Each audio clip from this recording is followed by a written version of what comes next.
Yeah. You came out at 2.5 years old. You're in a throuple in your early 20s. I mean, that's like really advanced gay shit.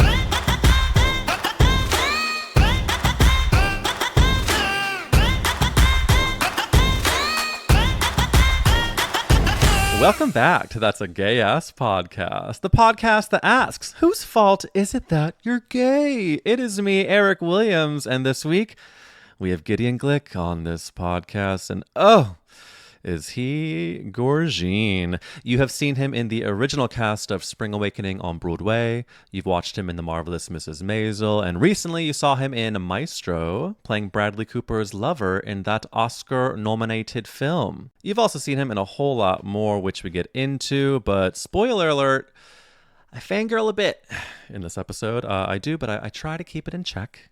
And other spoiler alert is I recorded this episode while in Mexico, where I ran into a man from my past, specifically 13 years in my past. So I did end up doing an epilogue to the story on the Patreon, which you can access at patreon.com/gayasspodcast. The other thing I want to say before we get into this gorgine epistrine is I'm running a very exciting contest on Apple Podcasts. If you listen on Apple Podcasts, I want you to comment by clicking the 5-star review button, hey ploy, by clicking the 5-star review button and then telling me in the review what character actress you would save if the world was ending and why. Make it witty, make it bitchy, make it bright. What is it? Make it witty, make it pretty, make it bright. I like my version better. If you do that contest, it not only helps the podcast, but also helps me see what's in your faggy bees' brains. Let's get into this episode with Gideon Glick, where he talks about meeting his hot husband and their incredibly gay wedding, how Bradley Cooper told him he booked the role, and I, of course, had to ask if during Spring Awakening he hooked up with Jonathan Groff. Make sure to submit your favorite character actress that you would save if the world was ending and why in the Apple Podcast review section. And I cannot wait to see what you faggotrinis say.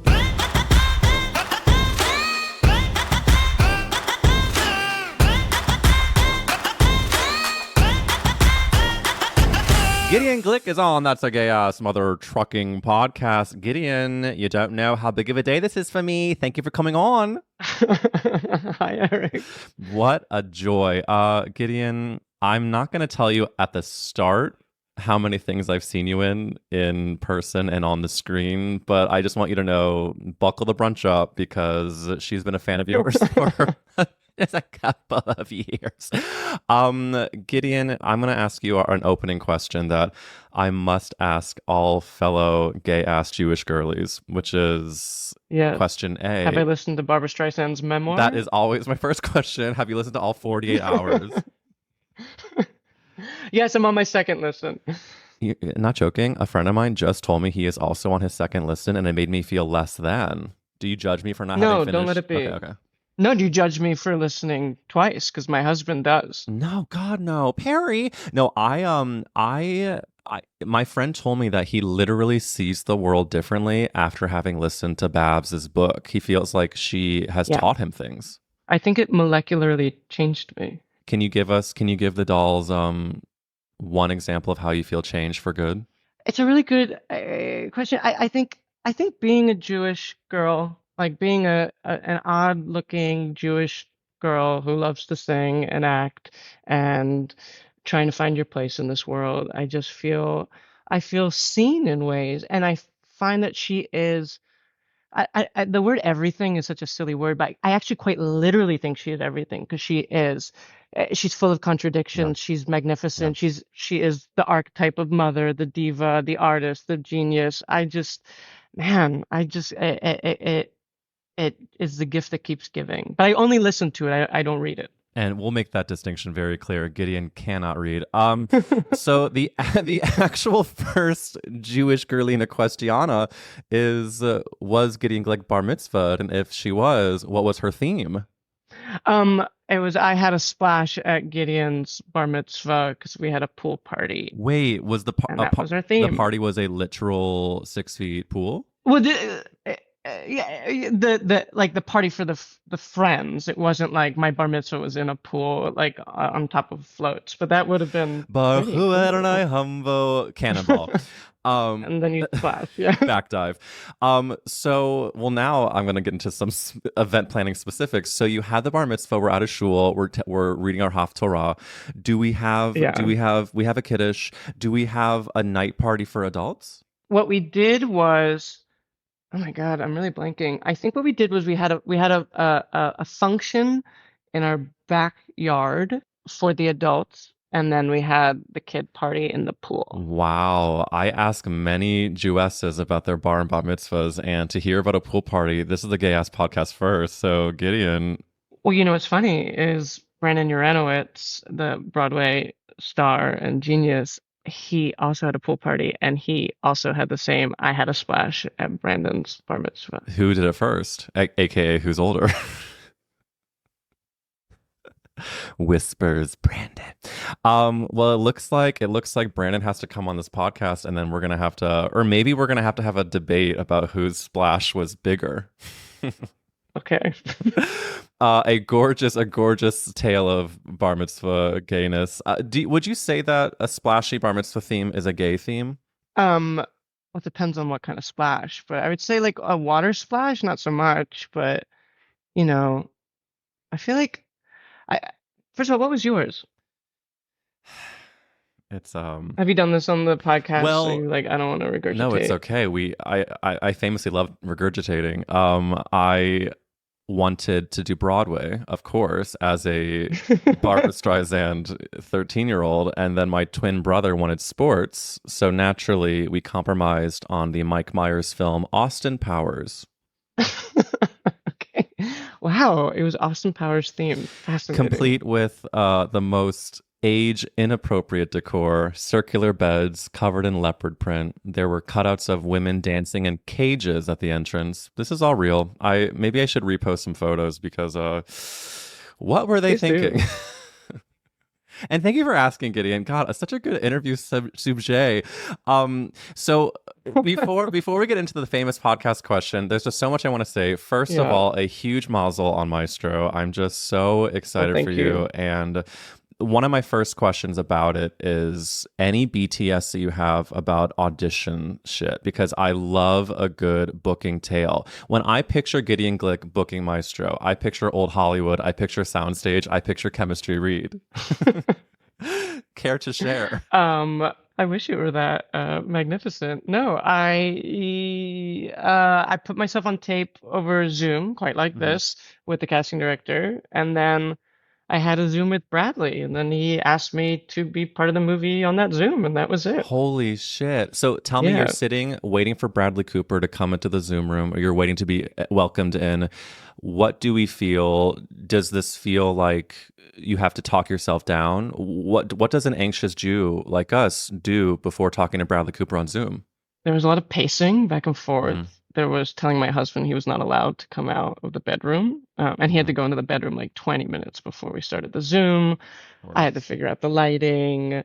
I'm glad that I asked the casting director. I thought I was gonna have to read the scenes, and I asked her very, very close to the Zoom. I'm go, oh, like I'm reading the scenes. She goes, no, no, no, you're just talking to him. And I was really happy because I wore a suit for the audition because it was at a formal event. So I was like, I could just Mhm. put on a suit. The scene was at a formal event, so I'm just happy that I didn't show up in a suit in my home to have a casual conversation with Bradley Cooper.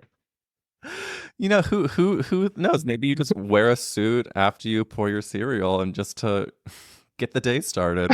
Yeah, sure. Um, so then he offered it to you on that Zoom call. He did. Yeah. How does one celebrate after booking such a film? Well, actually, I flew to LA that day, so I to see my good friend Jeffrey Self. It was his birthday, so I flew there to celebrate his birthday, and so I felt very fabulous and magnificent because I was jet setting to Los Yeah. Angeles, and I just booked a big movie, and so I guess that Were you was my allowed to tell? celebration. could you tell Jeffrey, who, by the way, has been a illustrious guest of this podcast, so I'm loving this drop. Could you tell, were you allowed to tell anyone when you flew I to mean, LA? I wasn't allowed, but I did tell Jeffrey and Augie, his husband.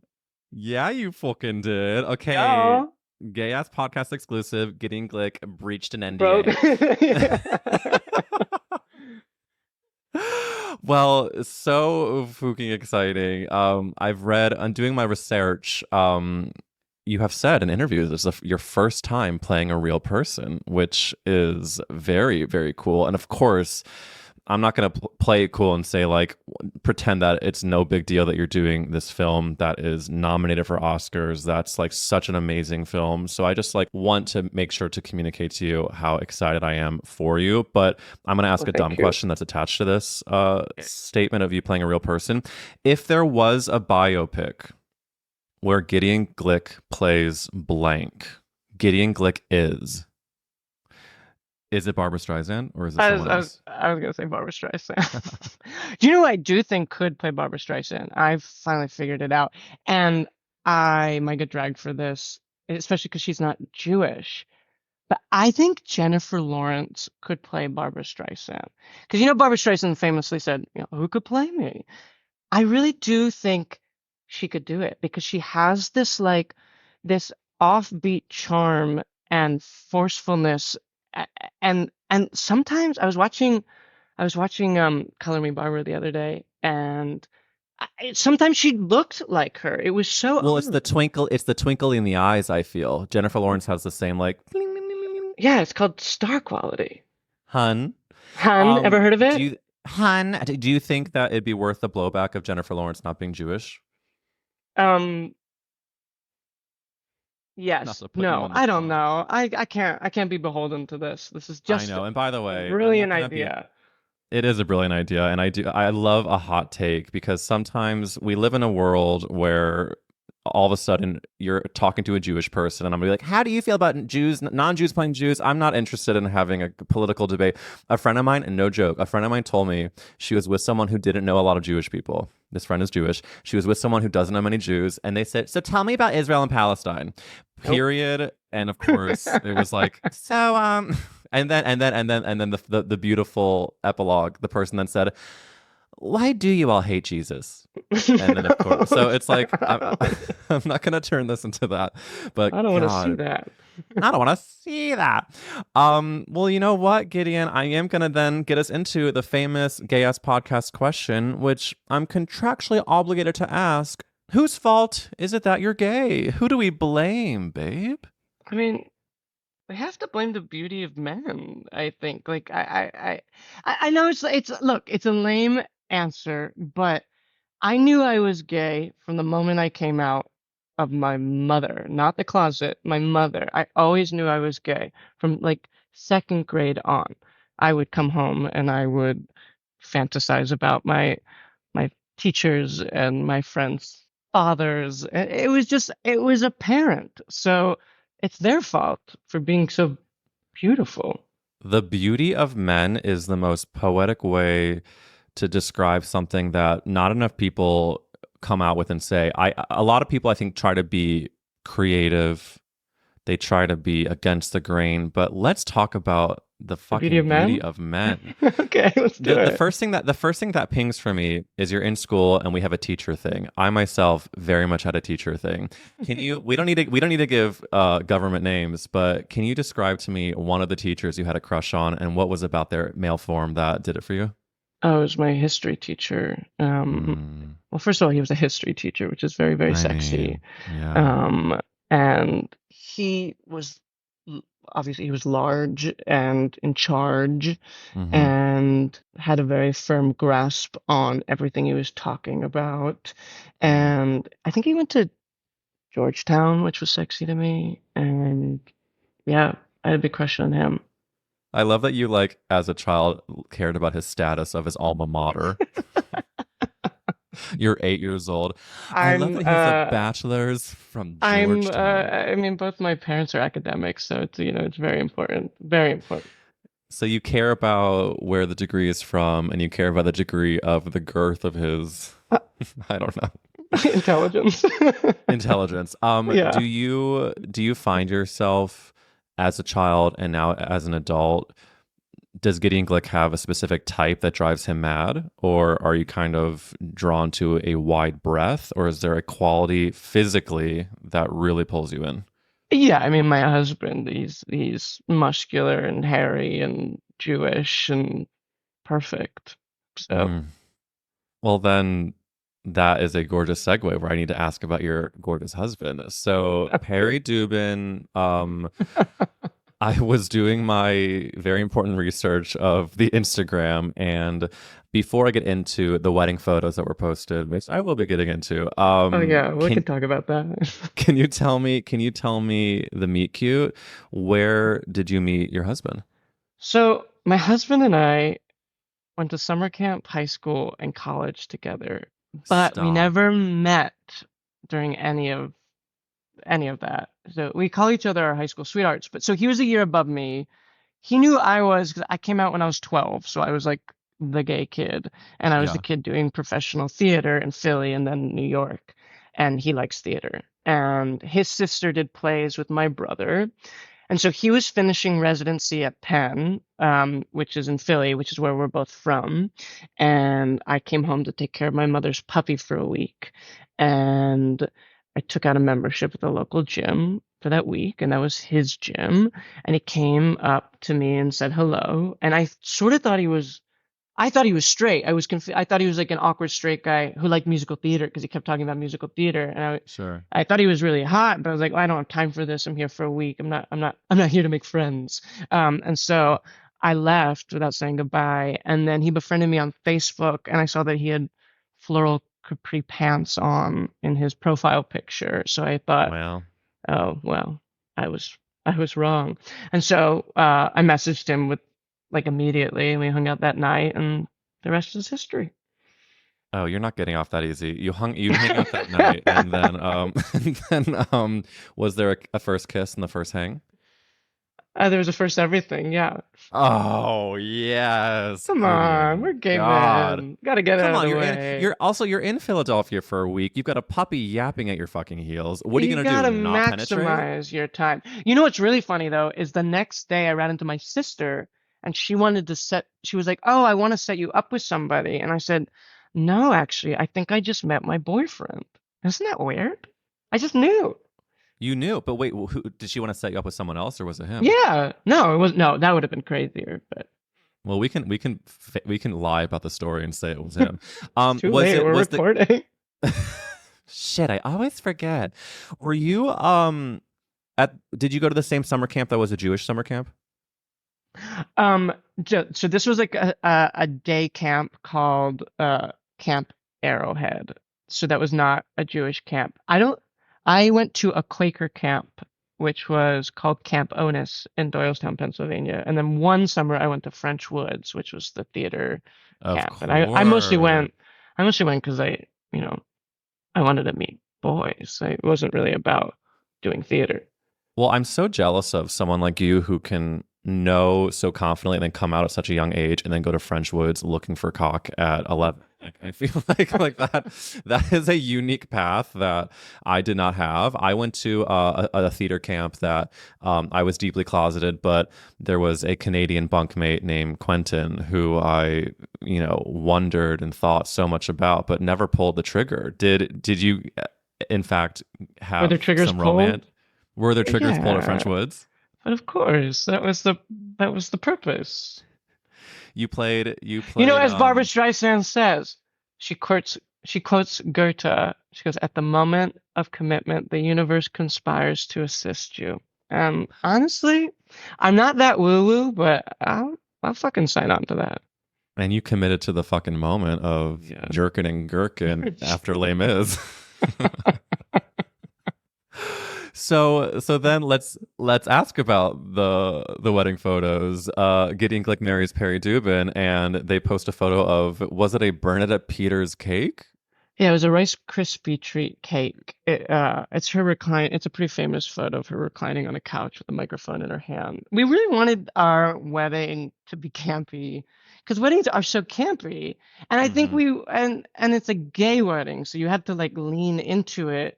And so we had our friend. I'm sorry to talk about Barbara Streisand so much, but you know what? It is what it is. Yeah, Our could friend you keep Alicia it moving? No, I'm kidding. We our love, we love. our friend Alicia Umphris, who's this fabulous Broadway actress and singer, she did we called it our Jewish prayer, and it was "Papa, can you hear me?" into people, and it was really beautiful, and it made me cry, Oh and my. it was very campy. And then our friend Sass Goldberg officiated, and then we had the Bernadette Peters Rice Krispie treat. So it was not officiated by a rabbi, but Sass Goldberg is the next best thing, and I almost mean, one might say even holier I than was gonna say, I think it's the better A thing. Talmudic rabbi. I love that. I love that so much. Do you? So there's so many questions I have because weddings are inherently theater, first of all, and I find when I theater people agree. get married, they always do the best weddings, and I will too. Absolutely, my husband and I, our own horn, because when a couple, and I'm not going to say just a straight couple, but I will for now say when a straight couple gets married who has never been a part of theater, you can tell. You can tell when there's what the run of show is. You can tell. Oh You can yeah. tell. You can tell.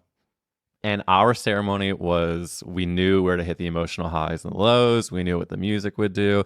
But you, of course, have like Broadway star friends singing, screaming people. So yours was up leveled even more. I mean, honestly, it was an incredible wedding. Like it really, really was. Like I think we understood the drama of it all, and like, but it also had a lot of heart. And I'll say it is. We didn't want. We initially were never gonna get married because we thought it was, oh, it's so silly, and look at Yeah. us, we're gay and we're queer and we're outside the norm. And then when Trump got elected, we were just it just sort of like we're like, fuck, let's get married and make sure at least some rights are secured. Um, Yeah. and it ended up being it's the closest thing to taking ecstasy without actually having to take ecstasy. I mean, it really was like a euphoric experience. It was beyond my comprehension. So I'm so glad we did it. And now I tell my friends if they're like thinking about it, to just really just do it and just do it the way you want. I didn't let nobody could tell us what to do with it, and that was really Oh, nice. well, that's also, I think, a really great piece of advice because I think planning a wedding is hell. It can be pure hell unless you are fully in control of your vision. I mean, I think Jewish weddings are the best weddings for many reasons, but we also have Jewish families and parents who also are quite opinionated. And so that also brings in a curveball or two. And so I think when it comes from the grooms, it comes from the loves getting married. I think that's really smart because Matt and I, amazing man, love my husband. If there's a world that we were to get divorced, and if I were to marry someone else, there is no chance that I would have a wedding that was more than four and a half people. I just feel like it's sort of a once in a lifetime planning stitch. It's such a big undertaking. It is. I agree. So then, with the marriage of it all, one of the shows that I did see you in that I will fangirl for a moment over is I saw you in Significant Other in Nueva York. And in this play, you play a hopeless single gay man named Jordan. My question for you is Gideon Glick as a single man. Were you as hopeless as Jordan? What was Gideon's who was Gideon as a single man? Well, it wasn't a monolith. It had phases. So there were slutty phases, there were celibate phases, there were puppy dog romantic phases, there were why doesn't anyone love me phases. I mean, it went everywhere. I as soon as I moved to New York, I met my first boyfriend during Spring Awakening, and we were together for about 3 years. And then right after that, Wow. I fell into a three-way relationship for 2 years, and we all lived together. And we were actually kind of traditional about it. They met our like I met all the families, they met my family, et cetera, et cetera. And then I had a long uh and funnily enough, those were all they were all open relationships too. And so I had then a long phase in between where I would date a lot, and then weirdly when I met Perry, I was sort of fantasizing about monogamy and like sort of fetishizing it in a way because it felt really foreign to me, Yeah.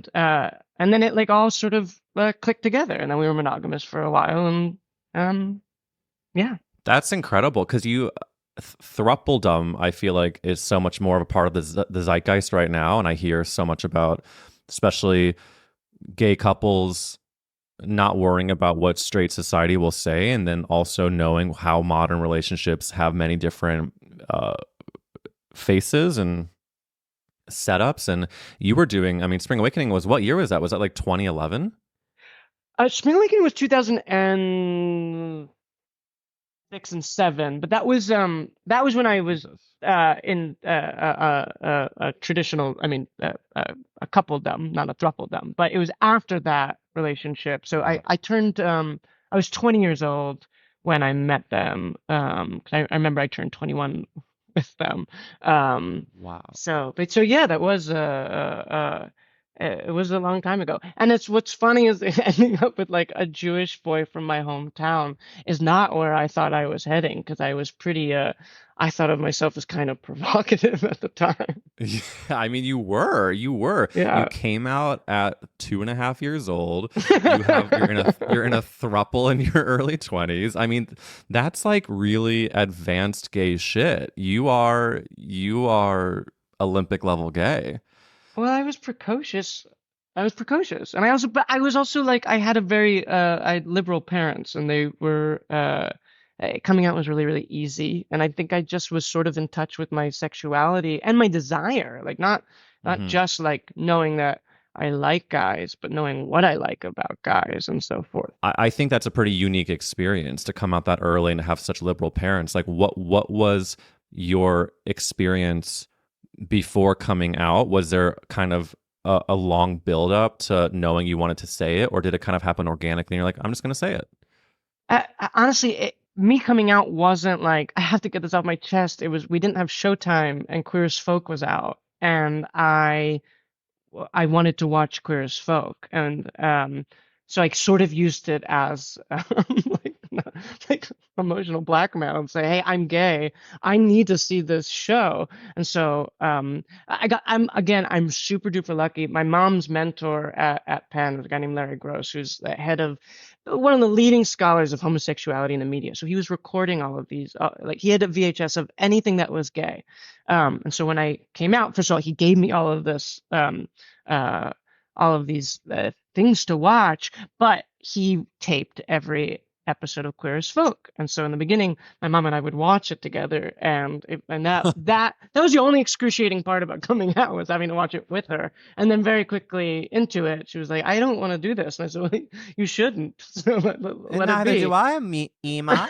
Um, so you really had a situation where there was leading gay Oh yeah. professor, scholar, and that was sort of ushering your parents and you into this world. I mean, it goes to show you when you have that much of not only an educated environment, but an open and warm and an inviting environment, what that can lead to, which is you not having to question your value. I think that's seems to be like a Yeah. really beautiful outcome. I agree. I mean, it's also like about like the corniness of like representation matters.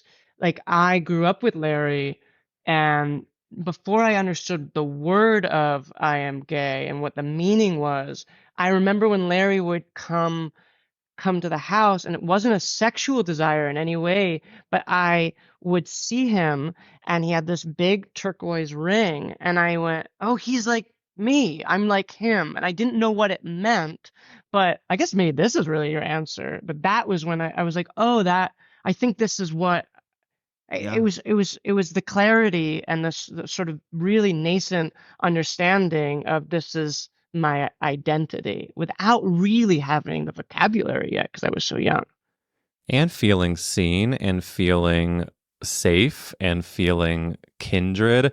It's, I have this, like, I'm having this experience right now of a really positive jealousy, like a really, like, I don't feel any sense of like badness at all. It makes me a little emotion because it's something that is so beautiful to see, which is an environment of joy, acceptance that causes someone to celebrate themselves. I think so many queer people, and it's not to say that you or anyone who has accepting parents, and by the way, my parents, of course, were accepting and great, who, like many people, said things that they didn't understand were the wrong thing to say, and they learned and they're great. But just anyone that knows that their value is detached from who they're attracted to or, you know, what the world says about them, it's so different from someone who is told by their religion or by their families or by their friends that you're going to burn in hell, you're going to get AIDS and die, you, like, all, you know, it's just,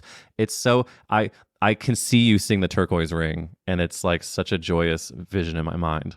Well, thank you. I know I'm very lucky. It's interesting. I think the only like sort of like it wasn't even shame. I remember like early memory of like when I would uh, like literally touch myself, and it was, is this right or wrong? That was the extent of it because it's not something, and young, like really young, and understanding. Okay, is that okay? And that was like the only thing that I ever questioned. It was never my attraction. Yeah, yeah, yeah. And that the touching of yourself is, and is this okay? I mean, I'm sure a lot of us, me very much included, was so worried about the children who I was flushing down the drain. I remember just feeling like when I would come and I would be like, "Oh my God, thousands of humans." Like Oh that was like no, really? that Because was you my felt it was wasteful. I felt, wait, I'm first and foremost green, very green. I recycle. I see you I were really ahead of the time there too, and we should Oh yeah, celebrate that. I was sucking metal straws and keeping all my cum. No, I just, like, I didn't understand about masturbation. I didn't understand that, like, um, I mean, yeah, there's so many layers. Of course, when you're like, is it okay to A, do it at all, and then B, Yeah. like, to think about what you're thinking about. Did you ever try to think about women? Was it, or you always knew? You always knew. I always knew that I would experiment with, like, I would be like, well, let's try it on, and I'm like, oh, I'm not interested in that. But it wasn't a like, oh God, I hope this works. Yeah, yeah, yeah. I would watch Sex in the City, and I've talked about this before, but I would try to fantasize about Samantha Jones, and then inevitably I was just pretending I was Okay. Samantha Jones. I know. My boyfriend has the funkiest spunk. Turns out I just wanted to fuck Smith Jarrett. We all did. Still do. Yeah, still do. Still do.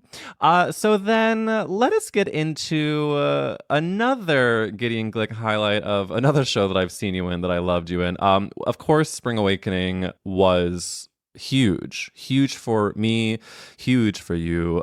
When you said you had this boyfriend in your Spring Awakening days, can we confirm that it was or was not Jonathan Groff?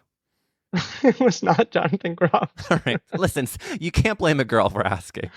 Um, was there any, I know this was now literally 58 years ago, but do you have any memories of being a very young gay person doing this hit Broadway show with a lot of other young people? Was there, like, between the cast, was it college vibes? Was it like we are hooking up and emotional roller coaster vibes? I mean, there's a little bit of incest, I guess. I know that I think the tour was really, they were the horny cast because they were also insulated, and so I think they were all on top of each other. But that was not our cast. We were also like mixed with a high school student. I mean, I was a senior in high school. We had 15-year-olds, so it was, I think we were pretty professional. There was a little bit Mhm. of intermingling just because we were young and horny, um, but it felt like off Broadway felt like summer camp, and then on Broadway felt like college. I think that's an apt Yeah, metaphor. yeah. Well, ironically, I went to college at the Atlantic Theater Company, where it was it was the final years of Spring Awakening on Broadway, and so I think I saw the show like 85 times. But are you mad that I try to one up you and say I went to Atlantic for college? Was that gross? You can say it. I Was that went gross? I went to NYU. And don't So, get it twisted. okay, Wait, honey, we were both What studio there. was she in? I majored in art history. Oh, now you are better than me. But Oh, fuck, sorry. Sorry. It was did you a study abroad? No, I didn't. I never got to. All right, I win. I win. Where did you go? I want you to guess. If you see Eric Williams, he's a precocious 20-year-old and he wants to study abroad. Where did he go? And it's not theater related. Paris. Yeah, God. I feel like you just called me a slur without saying fag. Babe, No, Paris. Paris was the first trip I took by myself, right? Like I'm gonna spend my own money and get an apartment for a week and so it was very romantic. Did you have any Parisian love? Um, no, it was just romantic walking around. Per- Which it and it is. And it I is. I when I was studying abroad, I was so I mean, talk about the shame of it all. When I came out, my I've told this story, but basically the short version is my twin brother got a very short sex talk, wear a condom, have some fun. My parents come into my room. 3 hours later, I found out that I was gonna, be taken advantage of by an older man, get HIV, et cetera, et cetera. Um, the joke that I think I used to tell was, if you're not on prep by Rosh Hashanah, you will get AIDS by Hanukkah. That was, of course, prep was not around. But anywho, I was deeply afraid of sex, and I was on the metro in Paris when I was studying abroad, and there was this really fucking hot guy eyeing each other, and I got his phone number at the end of the night, and then we were gonna go like have a date, hang That's out, so ballsy. and I know. I was a little, I think I was mostly trying to prove that I could have a French conversation, to be honest, and speak with a hot man. And then we were going to hang out. And then he kept texting me asking, why did I want to hang out? And I think he was trying to confirm that I would put out. I think that's what that was. And Okay, I and kept just then saying, and then I said, because I was so afraid of like being sexual and like whatever, I was just like, oh, I'm looking for French friends. I'm looking to hang out with French. And then he stopped responding. So like but like he also lived like a 5 minute walk from where I was living, and like oh, I, you Eric. know, I know, but do you, I should I go trying to find him? Yeah, go to Paris. I will say that Paris is interesting. It feels like people make eye contact and like people cruise, I think, a little bit more aggressively in Paris than in New Oh, York. he was cruisy dot biz. I mean, I was on the metro fully being cruised down the house down boots. Yeah, yeah, yeah. We love a Parisian cruise. And also like there's something about I don't know, there's something about a European gay person that it just, it's like the water in New York. It just feels like it's higher quality. I think it is. I'm trying to get better at following up on the cruise because we grew up on the internet. Like Yeah. I was going on like xy.com and like AOL chat rooms, and that's how I started to learn how to talk to men. And so I still Cruising, feel like I'm it's very vulnerable. It's very yeah, I feel like stunted where I'm like I could just say hi, but then I'm like stuck. oh my God, can I tell you something that Please. okay, so it's not very much connected to what we're talking about but the cruising of it all reminds me of this. So where I'm calling from right now is actually not where I usually live. I'm actually calling from the country of Mexico, if you can believe. Okay, got it. And I'm here on a birthday trip of like 40 people who I was kind of a plus one. So I Okay. was walking in being like, I don't know anyone. Because I'm gay, I'm learning this experience in real time, and you're a part of it, Gideon Glick. The experience I'm learning is that when you're gay, you in fact do know everyone. And the first person walks in that I've seen this group is my friend Jason, who I didn't know was going to be here. He's done this podcast. You saw him in Book of Mormon, Jason Michael Snow. We love him. Okay. Huge, We huge love star. him. Oh my gosh, Jason, hi. This is incredible. We're so fucking happy. Second person who walks in, a man I have had penetrative sex with. Oh, Mazels. wow. Okay, fine. Third person walks in, friend of a friend, fine. Fourth guy who walks in, I worked with him. I worked at a restaurant with him 13 years ago in New York City. I made eye contact, kind of cruised him a little bit, realized who he was, and I still have not said hi to him. Gideon, I would do the same thing. I, I, I think I'm going to have to do a Patreon after show after this weekend to give the update on if I talk to I want to know. Jul. Oh my God. I was 21 years old when I worked with this man, and he looked at me I think I was cruising him, and he was looking at me like he should call a government, a police person. But I can't wait to message you after and let you know if we had a reconnect, and what if we make furious Mexican love?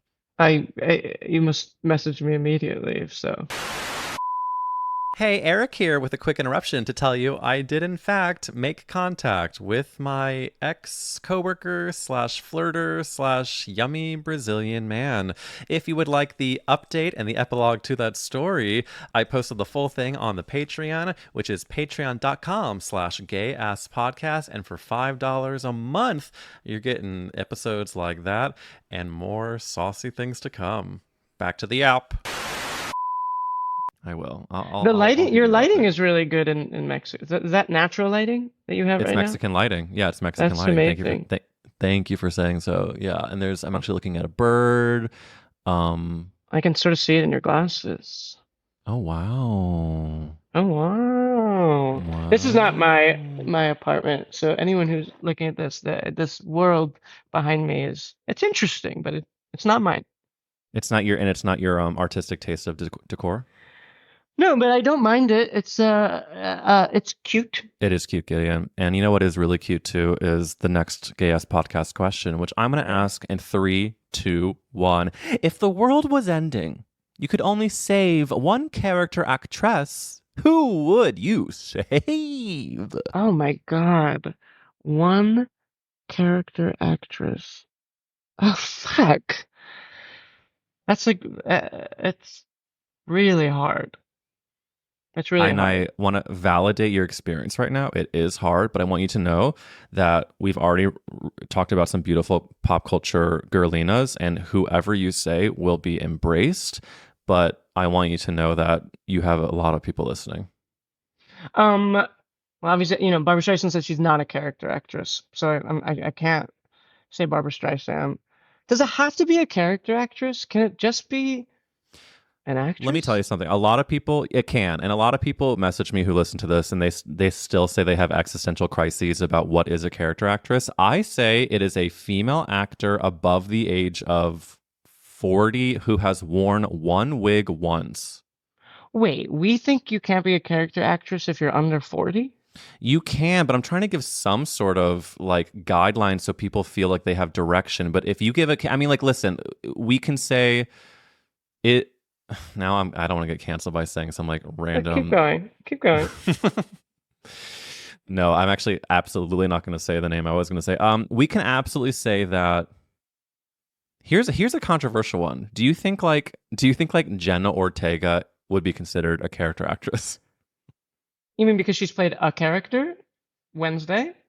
Drag Is that what we're saying? Sis. I don't Well, know. no, but She just, I think it's a really good question. I'm not dragging you because I've only seen her in Scream, and I've seen her in Wednesday.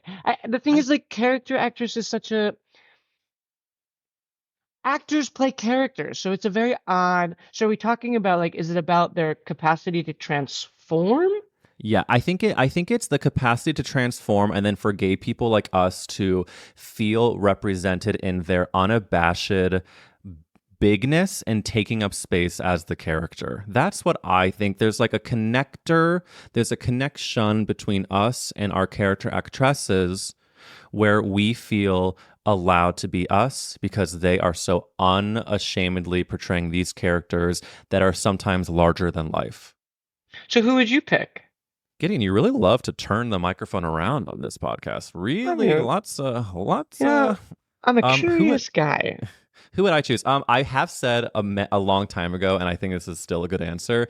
Um, Alana Ubach, who has been in every fucking thing. She is the mom in Hello HBO, Zendaya, the drug Oh, okay, Euphoria. Euphoria. She's the Got mom in it. Euphoria. She's in Okay. Sister Act 2, my favorite movie of all time.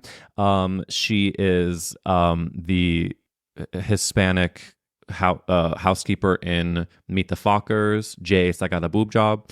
Okay. She is. I mean, Alana Ubach has been in everything, and she. But then, of course, there's a lot. There's a lot. But I think that that's an answer that I can feel proud in giving you. If I'm saying there's a character actress, I'll say her name is Dominique Fishback, or is she an actress? I don't know. I think she's doing baller work. I think she is quite transformative. I would save her because I want to see what else she can do. But then there's a part of me that you said, what actress do I want to save? And it's Bernadette Peters because I just don't want her to die. So that's where I'm at right now. I just don't want her to die. The Gideon Glick story. Bernie is a stunning answer. And also, I'm looking up Dominique Fishback and also thinking what a gorgeous, she's 32 years old. And if anybody was wondering, she did go to Pace University, just to kind of set the record straight. But really, really great references here. So Gideon, Bernadette Peters, we have saved her. Was your entree, was it her Into the Woods VHS? Yeah, okay. Yeah. Yeah. I used to watch that on repeat. I remember Yeah. on Friday, my mom she would pick me up from school, and then we go to TLA Video because that's the only. It actually had the gay section and the musical section. They were right next to each other, so I'd walk through the gay section, look at the boys, and then go to the musical section, and then take Into the Woods, and then I would just watch it all weekend, and that's what I would do. I love that visual. I want to give you my Into the Woods visual is one of the best makeout sessions of my life. Was freshman year of NYU. We put the mattress on the floor. We put on we watch Act 1 of Into the Woods. We put on Act 2, and then we just go down to Browntown. But it was actually we didn't fuck because I was fully 18 and a half, had no idea what was going on, but made out till the cows came home, till the cow as white as milk came home, Okay, honey. honey, Milky White. But no, we didn't make any Milky White. We did not make any Milky White that No. night. So gorgeous segue because I also saw you in Into the Woods at Shakespeare in the Park. Oh, you really have seen my stuff. Gideon, Not I'm not not a lot of joking. people have. I do a lot of when I do prep for these interviews, I of course like to find things I want to talk about. And I was looking through your credits and I was like, this is embarrassing. I have seen him in so many fucking of I'm his shows. thrilled. I am too, but I'm also like, oh my God, I have seen him in so many things. So obviously the gayest of the gays listening know that you did Into the Woods at Shakespeare in the Park at the Delacorte, New York City. Amy Adams was in it. Jesse Mueller was in it. I mean, a lot of amazing people. And then you, of course, were Jack. I don't actually have a good question about it other than to tell you that I saw it. But let's lean into the celebrity of it all. What is something? This is now me. I'm pretending to be the Perez Hilton of 2024. What is something that would surprise us about Amy Adams? What would surprise you about Amy Adams? I don't know. I don't have an answer to that.